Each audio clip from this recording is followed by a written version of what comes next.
चलिए दोस्तों, आज हम शुरू करेंगे बिहारी लाल के बारे में, जो कि रीतिकाल के सबसे प्रसिद्ध कवि रह चुके हैं। तो शुरू करते हैं। पहले उनका आज हम जीवन परिचय के बारे में जानेंगे। यह रीतिकाल के कवि हैं। कविवर बिहारी, जिन्हें बिहारी लाल भी कहते हैं, यह रीतिकाल के प्रतिनिधि कवि हैं। इनके सबसे प्रसिद्ध कवि जो हैं यही माने गए हैं। श्रृंगार रस चमत्कार का पूर्ण वर्णन करने में सबसे पहले इनका नाम आता है। इनकी श्रृंगार रस का सबसे पहले वर्णन जो है वो इन्होंने किया है रीतिकाल में। तो अब हम लोग इनकी जन्म और शिक्षा के बारे में जानते हैं। तो बिहारी का जन्म जो है 1595 ईस्वी में ग्वालियर के पास बसवा गोविंदपुर गांव में एक ब्राह्मण परिवार में हुआ था। उनके पिता का नाम केशव राय था। बिहारी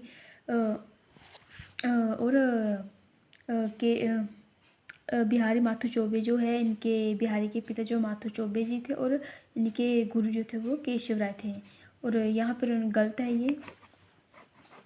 बिहारी जो है बिहारी जी के पिता माथु चौबे थे और इनके गुरु जो थे वो थे केशव राय। संभवतः बिहारी लाल ने रीतिकाल के प्रसिद्ध अलंकारवादी कवि केशव राय से काव्य दीक्षा ली थी। केशव ने काव्य ग्रंथों, संस्कृत तथा प्राकृत भाषाओं का अध्ययन किया था। आगरा में रहकर उन्होंने उर्दू, फारसी का भी अध्ययन किया। रीतिकाल के कवि रहीम के संपर्क में रहने का आगरा में ही आए थे, रहीम के संपर्क में।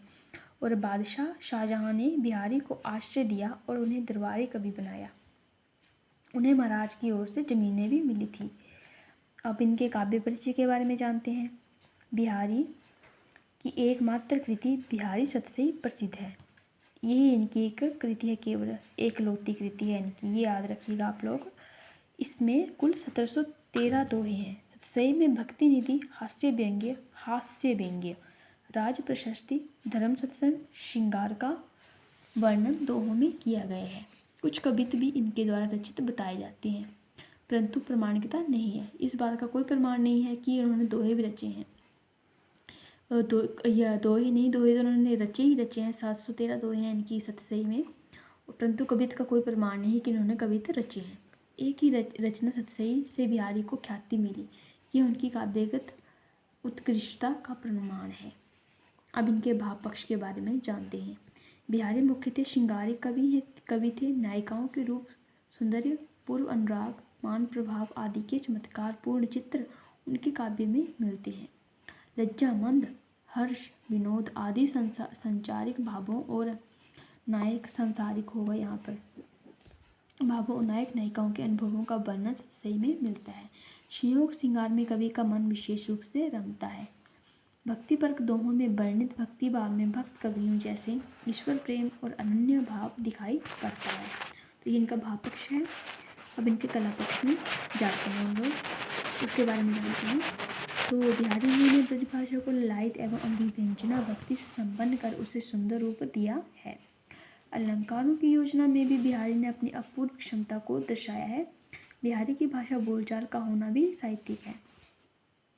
बिहारी की कलात्मकता के बारे में जितना कहा जाए उतना कम है। मुक्तक कवि में जो गुण होने चाहिए वो बिहारी के दोहों में जाकर जन उत्कर्ष पे मिलता है हमें। यानी कि मुक्त कवि भी मतलब कि मुक्त कवि हैं ये, रीति मुक्त कवि है ये।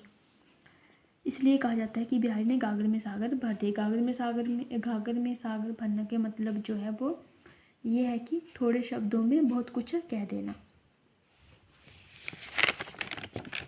अब आते हैं इनके साहित्य में क्या स्थान है इनका, उसके बारे में जानते हैं।